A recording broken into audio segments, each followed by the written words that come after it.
Where's Dean? Dean, get up here. You need to get up here closer. Dean, come over next Why don't to you me. come over here? Here we go. All right. Today we are filing a very important piece of legislation, the Campus Accountability and Safety Act.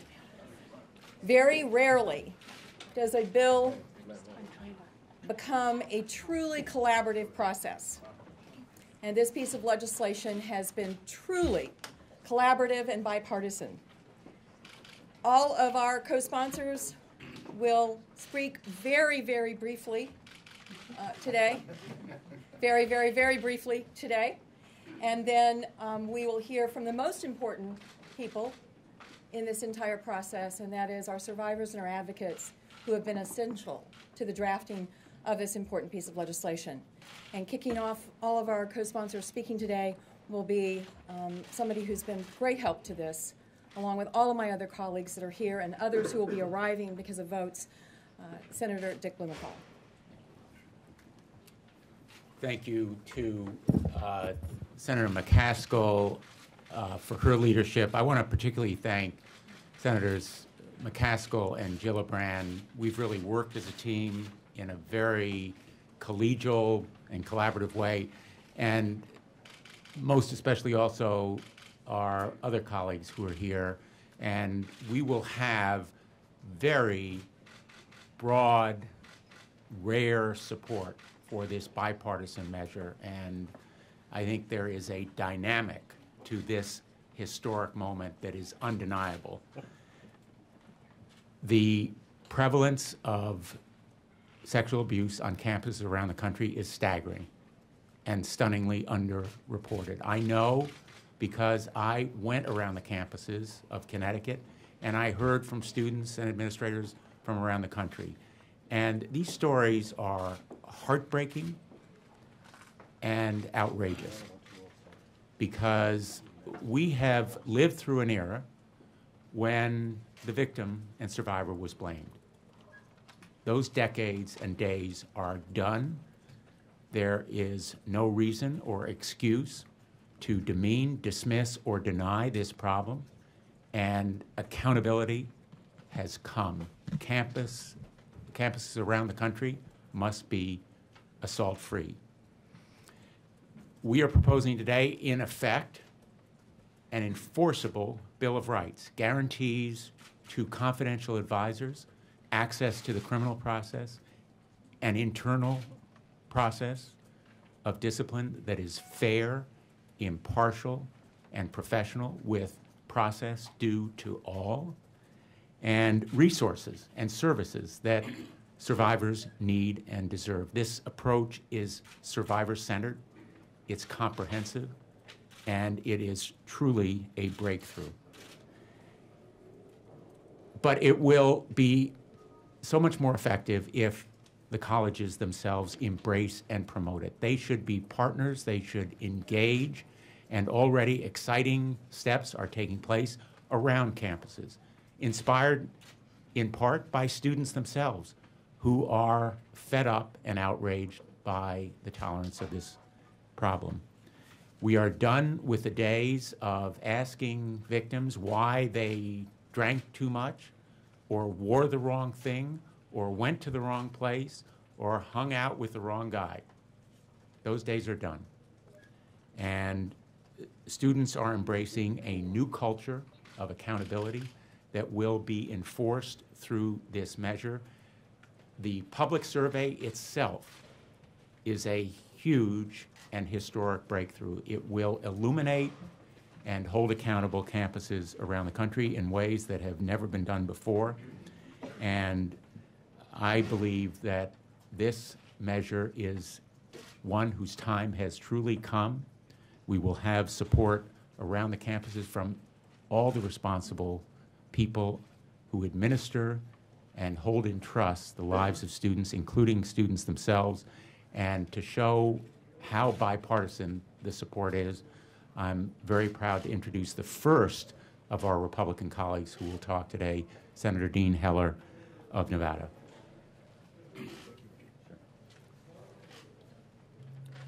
Well, it sure is an honor to be here today amongst my colleagues. A quick shout out to Senator McCaskill for her efforts, and also Senator Gillibrand also for their hard work and efforts on behalf of all of us, and especially the survivors that are here in the room today. I want to thank them for taking time and being here with us so that we can get this point across. There's a staggering statistic, just a staggering statistic that constantly reminds me of the importance of this particular issue, and that is that 1 in 5 students attending a university or community college in this country will experience sexual assault. And that has been a fact that's been true for the last 10, 12 years, and that's something that obviously us up here today are attempting to change. And I'm here for one particular reason, and that is that I am a father. I'm a father of 2 daughters. And one, of course, just started her freshman year last year, so she'll be going into her sophomore year. And there are statistics and information that's available out there today that wasn't available, for that matter, 5 or 6 years ago when my first daughter attended college. Information that as a parent, I would have loved to have had access to the availability of it, and to have seen through this transparency process what she was walking into. Not that I'm saying as I'm standing here today that would have changed your mind, she'd gone to do a different university. That's not the case, but boy, it's information that as a parent, both my wife and I would love to have known. Having said that, another reason that I'm here is we had a situation in 2008. City of Reno, Nevada, was shocked by the rape and murder of a 19-year-old girl named Breonna Dennison. And that has brought Nevada into the spotlight and helped better understand the issues and the concerns that we have on these particular issues. Because of that, and in efforts to prevent another tragedy like that, I've urged my colleagues, both in the House and in the Senate, to improve DNA collections and testing for violent offenders. And fortunately, with the bipartisan support of Carolyn Maloney, we were able to eliminate the rape kit testing backlog. But that's what gets us here today. And as we move this issue forward and further, I think that we can make some real headway on this particular issue. So I think college should be one of the greatest experiences in one student's life, and it should not be marred by any memory of sexual assault. So as we move forward, and I working with my colleagues here to make sure that this transparency is available and the resources are necessary for any survivor at any of these campuses. And I have had opportunities to speak with the college campuses in my state.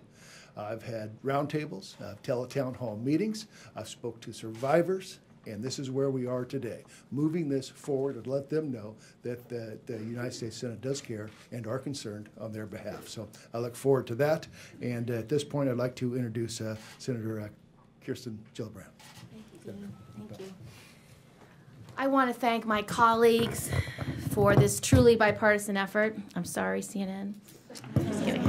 Just kidding. Just kidding.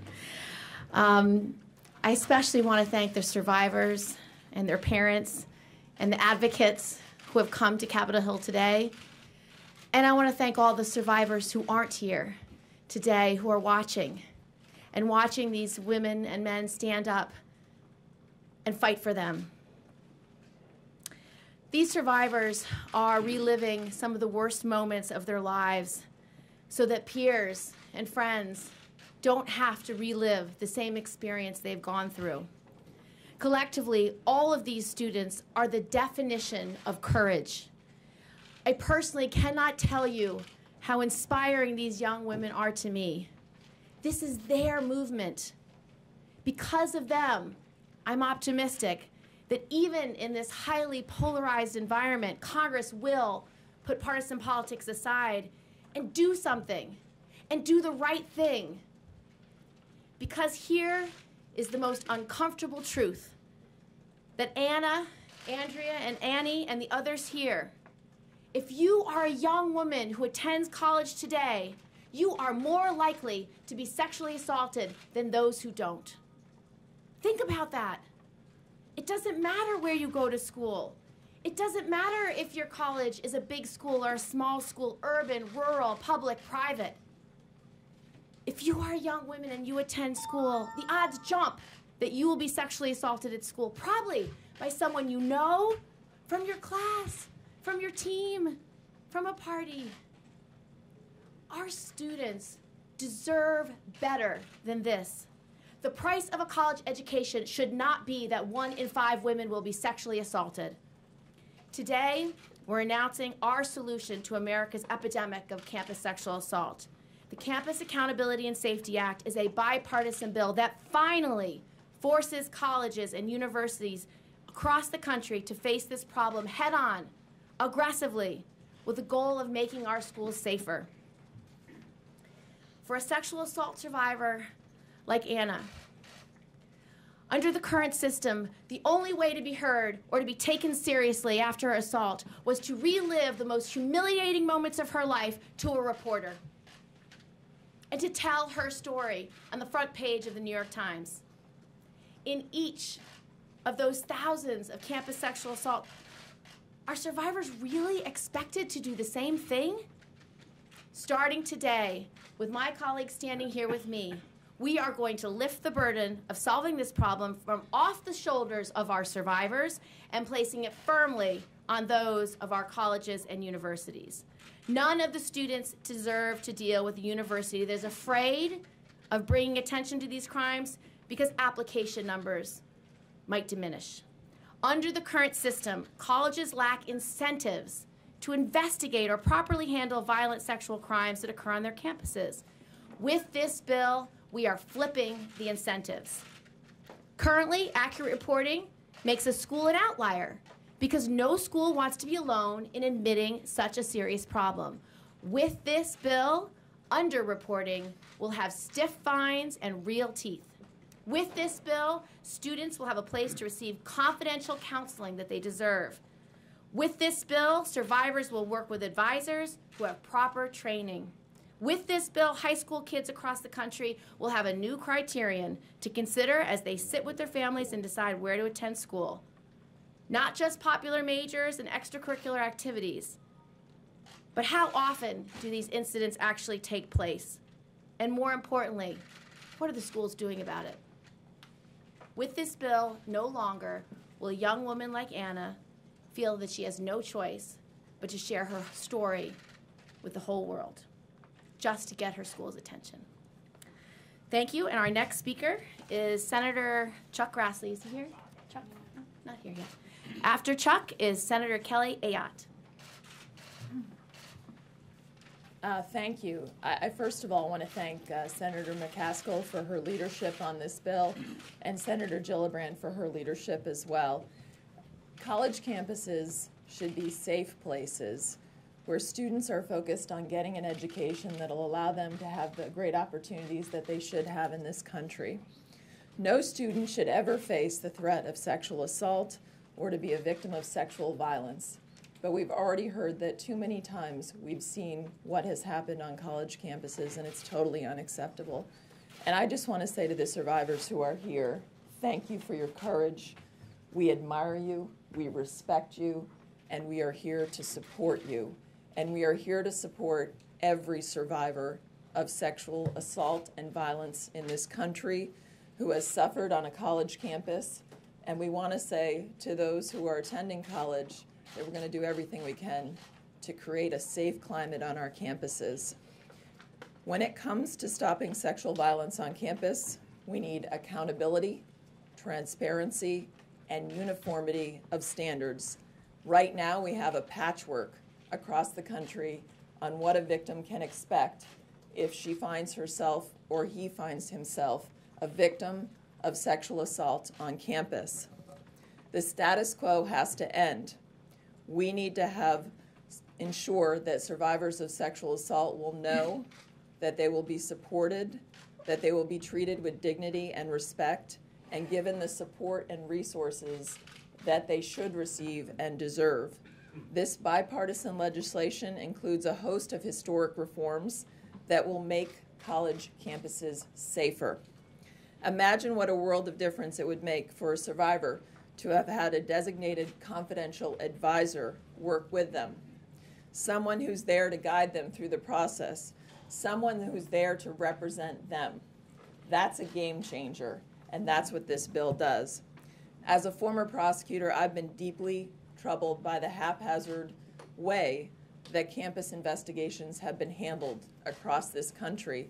And what this bill will do is ensure that they're using best practices, uniformity, that victims will feel and know that their case will be investigated, it'll be taken seriously, and that we're going to work to end sexual violence on campus. Our legislation also creates a uniform process that ensures greater coordination between schools and local law enforcement to ensure that allegations of sexual violence are not swept under the rug, that they are actually fully investigated by proper trained law enforcement officials. And unfortunately, there have been many instances where that has not happened. I also want to mention one other area. Senator McCaskill and I actually were in a hearing in the Commerce Committee about a week ago, and we had before us an NCAA official, and an issue that she and I both raised with that official is addressed in this bill as well. Too many times we have actually found evidence that athletic programs are investigating allegations of sexual assault. This bill will end that. Athletic programs have no business investigating allegations of sexual assault. They need to be investigated by proper law enforcement officials, and this is another issue that will be properly addressed in this bill. Finally, this bill has teeth. If schools ignore the clear guidelines, this bill lays out that there are consequences and that they will pay a stiff price. So we look forward on a bipartisan basis. I really want to thank all of my colleagues who are here for their tremendous leadership in working together. We hope to work with the colleges in this country to ensure that every student who goes to college really goes there to get the best education that they can and that they feel safe on campus. Thank you. And with that, I'm very honored to introduce Mark, she's completed her remarks. I'd certainly be honored to introduce Claire, but I think next on the list, I'm very honored to introduce Mark Warner from Virginia, who's worked very hard on this bill. Thank you. Thank you. Well, thank you, Kelly, and I want to also thank all the folks behind me. You know, you don't see this scene often enough in Washington, where Democrats and Republicans are checking their D's and R's and taking on an issue of enormous importance. I think it's safe to say that in 2014, our society is actually failing many of the young women in America today. That's just not right. I'm the father of 3 college-age daughters. Some of the stories that Dean told, I could tell as well.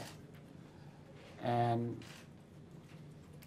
the statistics are appalling, but the stories are heartbreaking.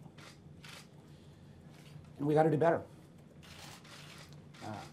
I've been a college trustee. I've been a governor and appointed literally hundreds of members of college boards. And I think this is going to be an opportunity for responsible colleges and universities across America to step up and partner with us.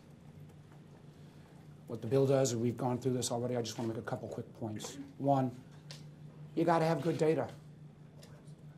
You've got to have data that is clear, consistent, the ability of the colleges to have the incentives to report this data in a clear and concise way, and it's got to be actionable. 2, as has been mentioned already, you got to have a trusted advisor. For a young woman or a young man to have this kind of horrific event happen, they got to know where to turn and know that they can turn to someone that is only going to have one goal, and that's to help this individual get through this tragic set of circumstances. And 3, we got to have consequences.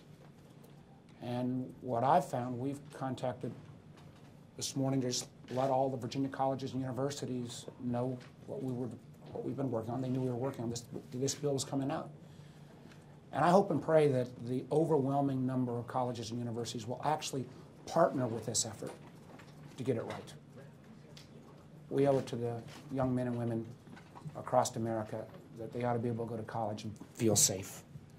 So I again want to thank all my colleagues.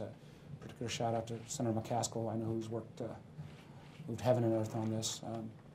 Thank you all for being here. And you know, for those who follow the Washington stuff, this action today, along with some of the bipartisan action yesterday on the highway bill, there may actually be hope for us. I think I'm going next to somebody who's been a great partner in this effort as well, somebody who we've worked together on an issue that is also compelling in terms of how we make, so you don't have to go broke going to college, dealing with issues around student debt. Marco Rubio. Well, I want to thank everyone who's here and has worked so hard on it, especially Senator McCaskill, who has really led this effort from its beginning. And I think everyone here echoes this, I've often said that in the 21st century, higher education is no longer just an option, it is a necessity. In order to get ahead, the better paying jobs of the 21st century all require higher education. And so it is deeply troubling that for too many and a growing number of young Americans, the college experience now also involves sexual assault. It should never involve sexual assault in any realm, but that is especially true in the college situation where young men and women oftentimes go far away from home and find themselves in a vulnerable position where they're often victimized. Now, no bill is going to solve every problem in the world. Ultimately, as a society, we must do a better job of condemning this in every facet, everywhere it rears its ugly head. But I do think it does a tremendous job of advancing the cause forward by creating a uniform system where every single victim and every single instance is treated the same, where there is no special preference because someone can dunk a basketball or throw a ball 80 yards down the field. A uniform system and a reliable system where a victim, where a survivor can go to someone in a confidential setting and get appropriate and accurate advice about what their options are moving forward. And it will provide information that will allow parents and students to understand that the differences in colleges just isn't in graduation rates or just isn't in costs, but also in the safety that they provide, in the environment that they provide. And that alone, that transparency piece, I think, will create an even stronger incentive for colleges and universities and higher education institutions across this country to do a better job of providing for the safety and well-being of their students, and also to target the perpetrators of these horrifying assaults so that they'll be brought into account and to serve as a strong deterrent for people doing that in the future. So I'm proud to be a part of this effort, and I hope we can move on it quickly. I pray that this doesn't get caught up in all the other things that go on in this city. I see no reason why it should get caught up in those things. This should be a priority for all Americans. We're telling our young people every day that in order to get ahead, they have to go to school. Let's make sure that when they do, they're safe and that they have an environment where the college experience is one of learning, where they make lasting relationships that will last into their professional careers, not one that involves victimization. I've been asked to make some brief comments in Spanish because there's some Spanish media outlets here. And brevemente, nosotros siempre le decimos a los jóvenes en este país que para avanzar tienen que recibir una educación. Desafortunadamente, hoy en día, recibir una educación en muchos casos involucra a jóvenes que son víctimas de asaltos sexuales. Eso es inaceptable. Ninguna ley puede solucionar todos los problemas. Nuestra sociedad tiene que condenar esto. Esto nunca es apropiado en ningún lugar, pero especialmente en universidades, donde hay jóvenes que están yendo a estudiar y se encuentran víctimas de un asalto sexual. Esta ley va a ayudar porque primero le va a dar más información a los padres y a los estudiantes sobre las opciones que tienen y sobre la calidad de la universidad en abogar a favor de víctimas, prevenir este tipo de ataques. Segundo, va a tratar a todos estos casos iguales. Es decir, un atleta especial no va a recibir un tratamiento especial por haber atacado a un estudiante sexualmente. Y tercero, va a crear un sistema en el cual la víctima va a tener a alguien que pueda abogar de parte de ellos, alguien que le va a dar información sobre cuáles son sus opciones de manera confidencial para que no tengan que tener que declararse públicamente a la prensa o cualquier otro medio para poder recibir el tratamiento adecuado en un caso como este. Así que yo espero y rezo de que este esfuerzo bipartidista no se enrede en todos los otros temas que está enredando esta ciudad y que podamos poder tener un progreso serio sobre esto lo más pronto posible. Muchísimas gracias. Our next speakers are Annie Clark and Andrea Pino, who are founders of the End Rape on Campus. They're both survivors from UNC.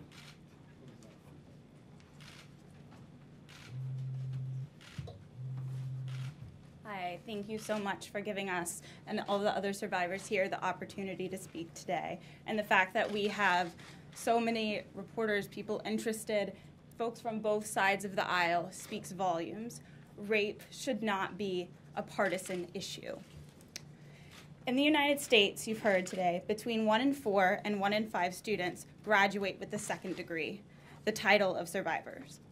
My name is Annie Clark, and I am one of those students. I'm here today not just as a survivor, but also as an advocate, someone who has heard hundreds of stories similar to my own and witnessed little change. I saw the effects of sexual assault on one family last night, who I've grown very close to knowing this past year. You will hear from them soon. But what was almost worse than the actual assault for them was witnessing how their university treated them. The institutional betrayal that these students face is sometimes worse than the assault itself. At the University of North Carolina at Chapel Hill, when I reported that I was sexually assaulted, someone told me that rape was like a football game, and that I should look back on that game to figure out what I would do differently in that situation. At the University of Akron, Ohio, when a student went to seek resources, she found that her school had plagiarized their sexual assault policy and that the resources that she was seeking didn't even exist at her school. At UC Berkeley, instead of expelling a serial predator, when women went to report him, they told the survivors to keep him close so that they could support him if he did it again. At Occidental College, college students who were found responsible for raping other students on campus were assigned book reports, and they would have received harsher punishments if they had plagiarized those book reports. As these senators standing here today know, this is the state of the colleges and universities in America, and we have the power to change that. Now, we're not going to legislate away sexual assault, but we can make it better for the survivors coming forward, and this bill is an incredible first step in making that happen. This bill gives the Department of Education teeth to fine under Title IX and ups the fines under Clery, something that advocates and survivors have been asking for. As many senators also mentioned, there's a confidential advisor role who is able to advise students of their options to go to law enforcement, counseling, academic, and mental health accommodations, including survivors who have PTSD, depression, and anxiety. It does a lot of really great things. But we know this is just a first step, and we need all of you in support with us standing up here to make that happen. So I just want to say thanks to all the students and who are here, who aren't here, who shared their stories, who are brave and struggling alone in their dorm room. The class entering colleges next year, we hope, will have a better experience than we did. Thanks to End Rape on Campus, Know Your Nine, EdX Now, and Nine Connection, these survivor groups who have pushed so hard for this. And to any survivors listening, you were not alone, it's not your fault, and we believe you. Thank you. I'd now like to introduce my co-founder of End Rape. I don't have words. Without this woman here, none of this would be possible. Her name is Andrea Pino. She is a survivor, and she will speak now.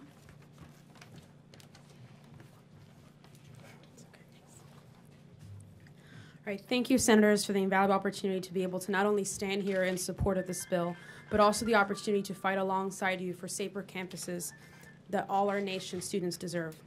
We live in a country that puts our children at a higher risk of experiencing sexual assault if they attend college than if they don't. But with this bill, we are taking a stand against these growing numbers and holding perpetrators and college administrators accountable. I was a first-generation Latina student attending the University of North Carolina, a top school 800 miles away from my home in Miami, Florida. I was valedictorian from my high school in Little Havana. When I hugged my abuelo and abuela goodbye, prepared to go to my dream school, I never knew what would happen to me there. One Sunday morning, my sophomore year at Carolina, I woke up in a bed soaked in blood with bruises of my attacker. My body was covered in bruises, and far away from home, I was alone in my recovery, told by administrators that I could just not handle college, isolated by an entire community thereafter. At 20 years old, I was diagnosed with post-traumatic stress disorder and told by the people that I trusted to protect me that I was broken. But that same year, I learned that Title IX and the Clery Act were in place to protect me, and that's what my school was doing wrong. After filing a federal complaint against my institution last year and working with Annie, I helped found End Rape on Campus, an organization through which we have helped file complaints against over a dozen more institutions who are now under investigation and who have betrayed their students. I've learned that our work is far from over. Working with Senator Gillibrand and her staff, I know that the Campus Accountability and Safety Act will provide students with new protections that are indispensable. If passed into law, the act will grant students like me the right to a confidential advisor that will connect them to every resource at their disposal and that will believe them like those that didn't believe me. If this act is passed, survivors will no longer feel pressured to come forward when they are not ready and will be able to file a federal complaint up to 180 days after disaffiliation with their institution, no longer feeling pressured to have to share their story in front of the New York Times for that school to finally listen to them. If the act is passed, survivors will be able to feel more confident in seeking justice, knowing that this act will grant the Department of Education the power to fine institutions appropriately for both the Clery and Title IX violations, rather than allow schools to remain indifferent. And for the first time, if this act is passed, schools must issue a mandatory survey that will highlight the voices of students to allow to see the number of young men and women who are impacted by this epidemic. Our Congress must not hesitate in fighting with us and succeed, and to help succeed this bill. For every student who will attend college this fall and every year thereafter, we owe them the right to a safe education. And I also want to say to those that do not speak English that will also be impacted by this. Los estudiantes que son latinos son afectados por este problema. Y como mi familia no habla inglés allá en Miami, yo sé que para ellos es muy difícil escuchar eso, pero es muy importante saber que los latinos que van a atender la escuela por la primera vez, de todas las personas en su familia, que ese problema es algo que todo el mundo tiene que saber y tiene que hacer algo para terminarlo.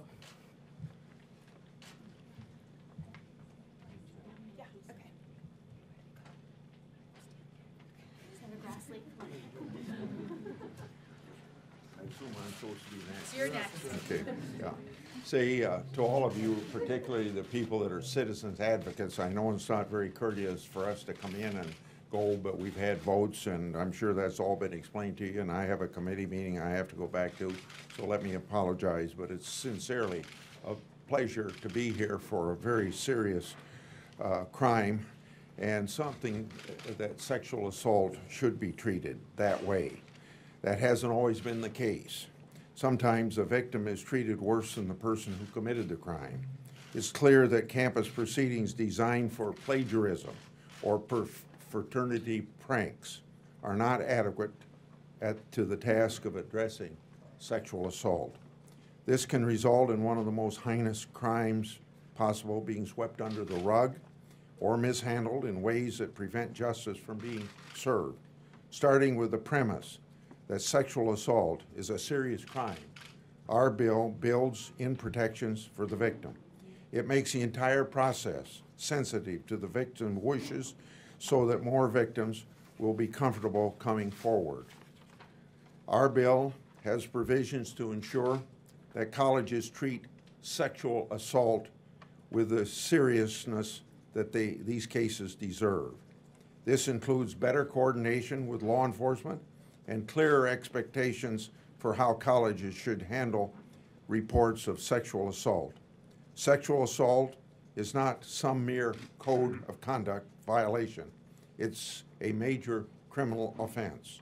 Like with other crimes, weak enforcement makes the problem worse. This bill will start to turn all that around. And thanks to Senator Gillibrand, other co-sponsors for their leadership, and the opportunity to work with them on another issue of sexual assault. Thank you all very much. Our next speaker is Anna, who is a survivor from Hope Art William Smith Colleges in New York, and her mom, Susan.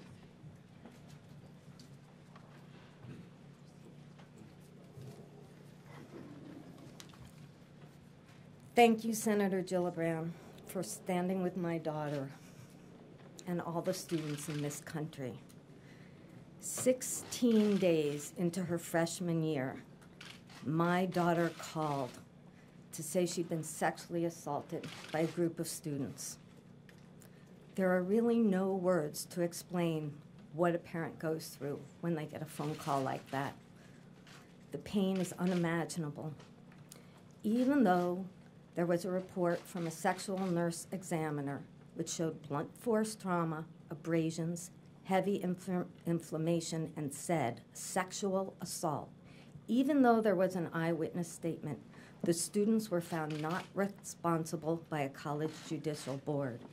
The district attorney closed the case 1 day after he received the file from the college and had gone to the police 6 months later after the college process failed her. I stand here today in solidarity with other parents experiencing this heartbreak and with parents who had children who didn't make it. It is hard to convey what this means to the families out there who are struggling because their child has been assaulted, harassed, retaliated against, and have been made to feel lost and powerless. I have spoken to some of those families. I know what those families are going through. I know what they've been through. And I'm asking senators to fight hard for this bill.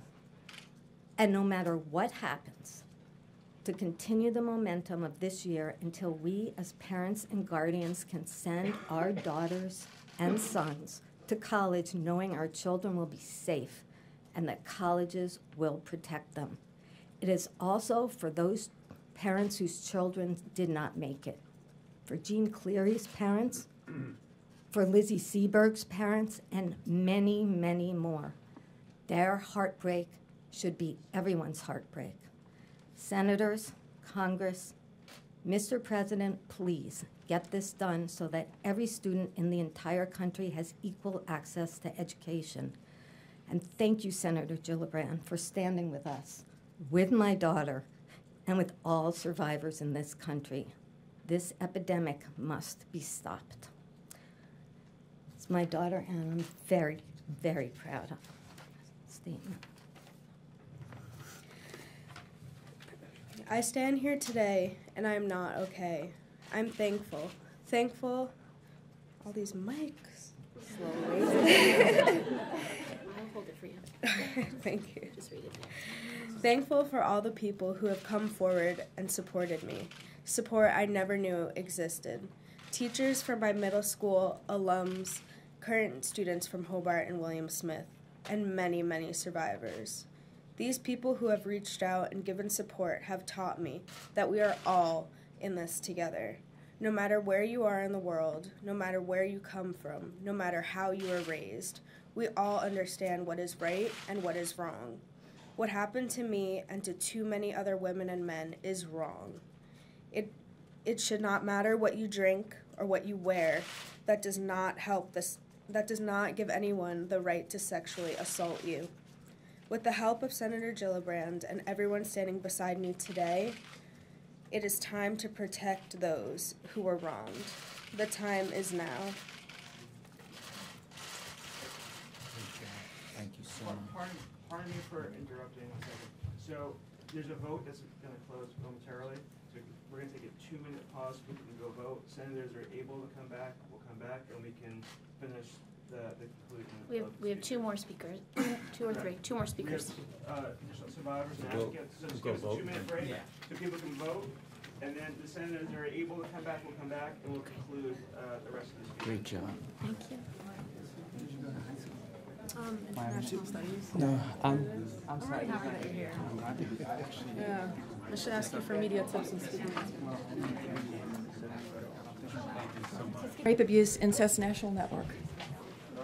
Not yet? No, we need everybody to sit down. We can't see you. He's coming. He's coming.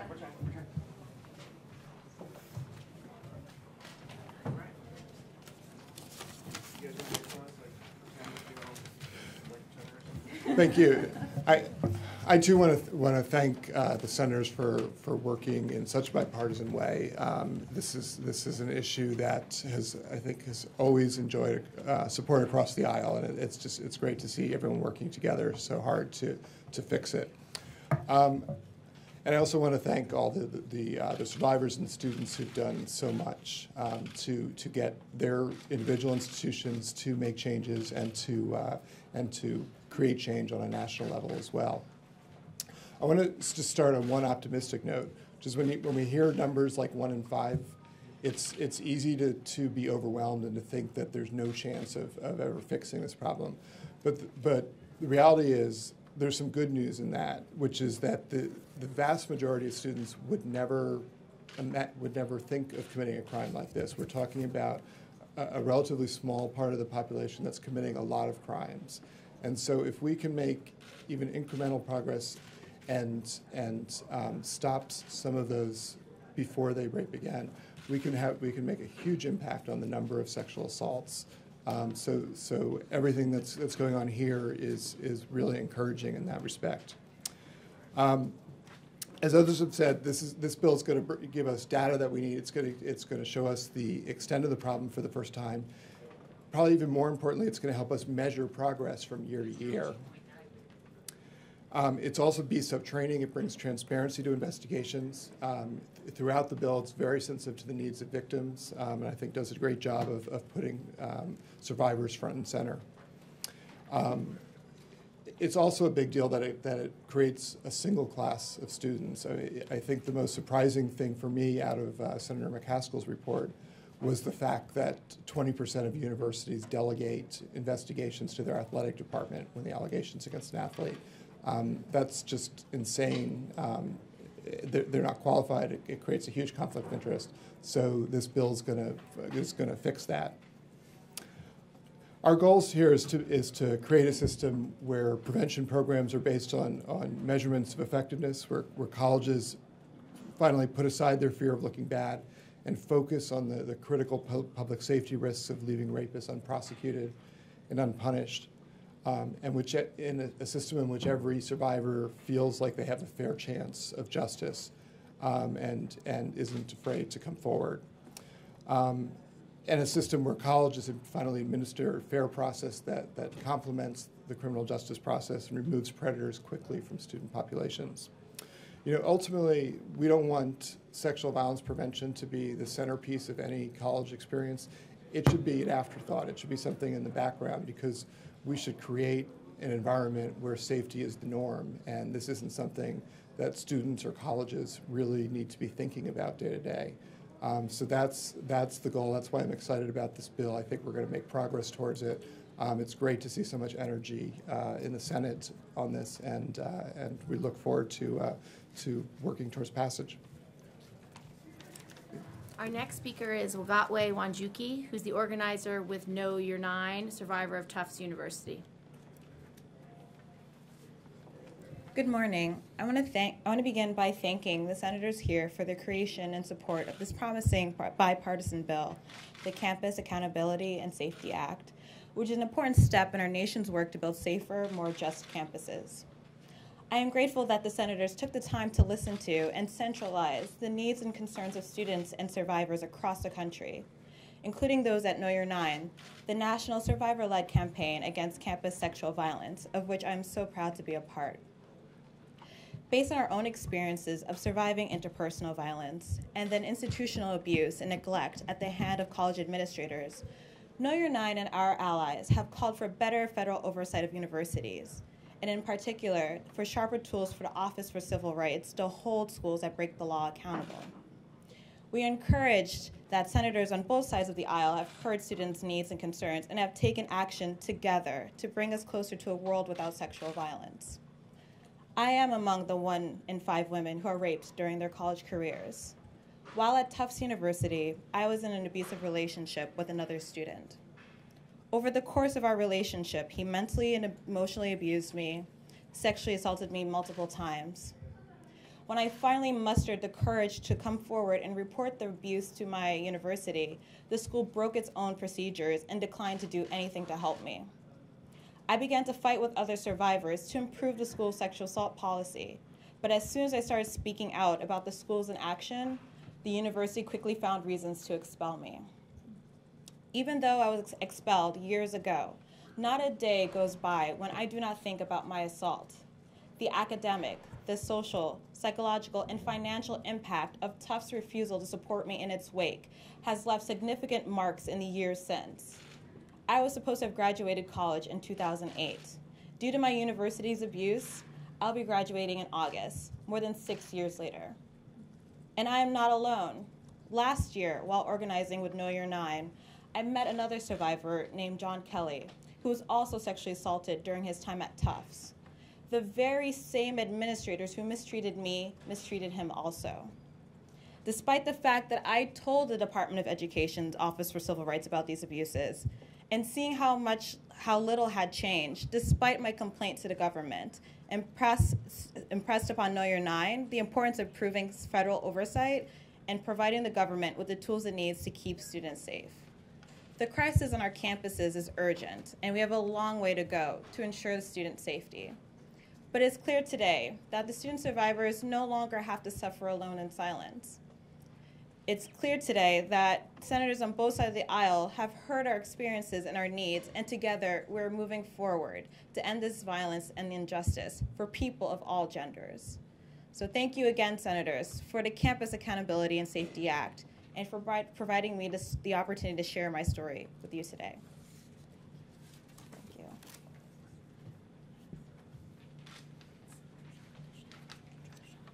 Tashandra Sheffrey, a graduate student survivor. Good morning. I would like to say thank you to Senator Gillibrand and the other co-sponsors of this bill. My name is Trishonda Sheffy, and I was a law student when I was sexually assaulted. Sorry. I know this is...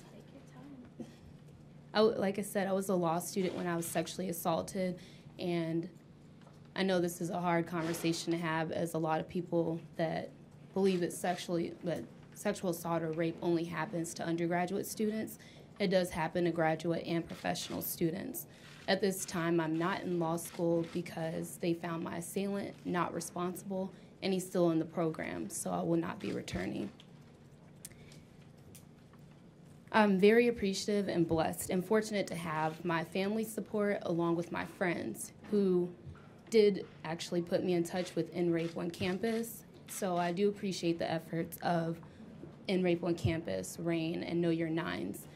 I want to say to the other survivors out there that you're not alone, and to actually reach out to these organizations, because like my campus, the administration, they were not informed. They misinformed me of what my rights were.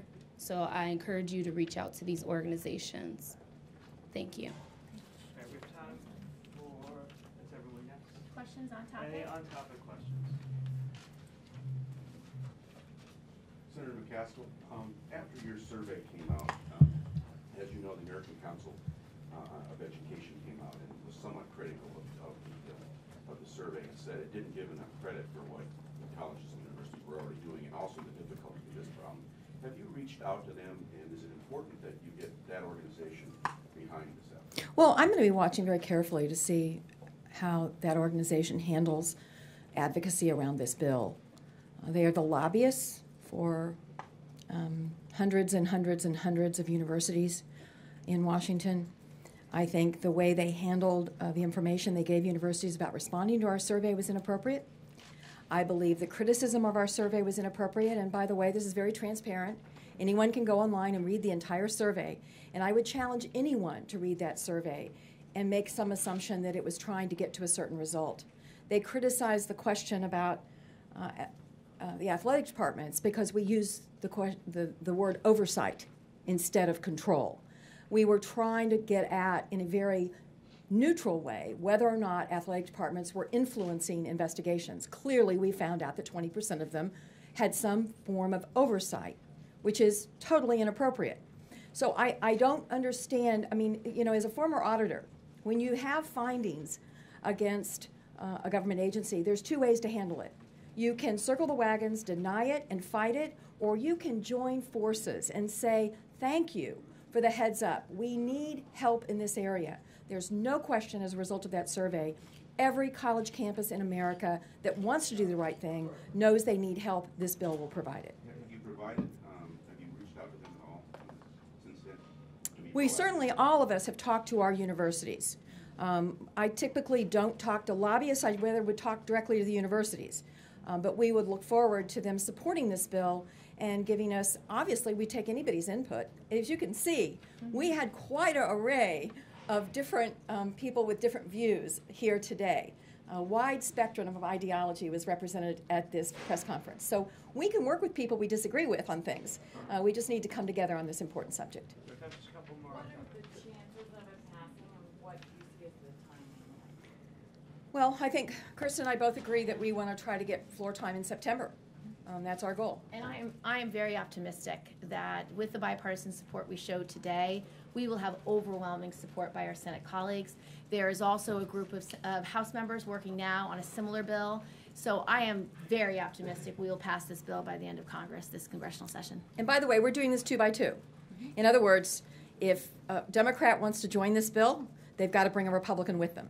If a Republican wants to join this bill, they've got to bring a Democrat with them. We will not move off a completely bipartisan effort here. We think these survivors deserve no less. And I actually think that will not be a problem. Senators, when you started on this bill, you sort of took it on together after addressing this issue of the military. It seems like since then, Senator has been doing a lot of stuff on the Hill about this, and Senator Gillibrand has too. So, was there anything you could talk a little bit about how you've been working together on the legislation, specifically the two of you? Listen, you know what there is here? There is no story. We are working together. We have the same goals. And I want to give a shout out to some amazing staff on in everyone's offices that were represented here today. There was an amazing group of people that came together, and the back and forth, the number of just us meeting and figuring out the right way forward in various areas that are included in this bill. We have never disagreed on goals. Sometimes we've disagreed on policy, but in this instance, we've been able to come together on all the policy. Senator, given the amount of bipartisan support for this bill, what are the obstacles ahead you can identify between this and passage and I think just timing, just getting the time on the floor is really, there's a lot of things we need to be doing right now, and trying to elbow our way in to the schedule. We have not. We have time for 2 more. For the Title IX, what new penalties will you have? I see in the bill that you're increasing penalties for clery acts, but how specifically are you increasing fines or different violations? In almost every instance where we are putting requirements in the bill, without exception, we are giving up to 1% of an operating budget fine. So that is not a requirement of 1%, but they would have the discretion of giving up to 1% of a university or college's operating budget. And that gives a lot of leverage to the Department of Education when they're resolving these cases, which we think is necessary for to have greater transparency and accountability. And we still believe the vast majority of these will be resolved voluntarily like they are now. But the backup, the threat, is a realistic one instead of we're going to cut off all your federal funding, which, as some of you have heard me say, is a little bit like me telling my kids I'll never speak to them again. That is not a realistic punishment. And so as a result, these things drag on because I don't think universities really feel that there could be consequences that are meaningful. They get there, but it takes them a long time. Hopefully with this backup of a potential fine up to 1% of your operating budget, it will get everybody to the negotiating table more quickly. And let me just give you an example to put a fine point on it. A school as large and diverse as Harvard that has a $4.2 billion budget, they could pay $42 million. So this is a significant shift in the incentives to do this right, to not only report your clery data properly, but also to enforce Title IX requirements. And so I think this bill really reaches the right balance of having teeth, having transparency, and accountability. That combined with the survey, I think, is powerful. Last question, Senators. Will this bill mandate climate reporting? It will. Is it going to be similar to what you did in your survey? And how do you plan to deal with pushback from universities as they've already demonstrated that they don't have enough personnel or whatever other objections to these surveys? Well, we are going to ask the Department of Education, with consultation with DOJ, to do the standards for this survey so that it is straightforward. These universities are filled with researchers that do surveys all the time. It seems to me a lame excuse that a university would say we can't do a survey, since it is one of the methods of academic research that is relied on in that setting. And we believe it's really essential because there is no way we will get apples to apples comparison as to how colleges and universities are handling this, and more importantly, what progress they're making, unless we do these climate surveys, because we're always going to have a gap between reporting and prevalence. In this crime, there will never be a day that we don't have underreporting because of the nature of this crime. So to get at the significance of the problem, we have to have these climate surveys. Also, most of the work with regard to this survey is being done by the Department of Education. Department of Education will give them the survey. Department of Education will take the results of the survey. So they just have to make it available online to their students and make sure their students do them. So it's really not a cost-heavy request. It's pretty simple. Thank you all very much.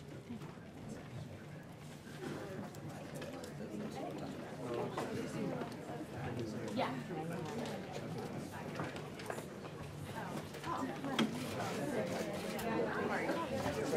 Yeah.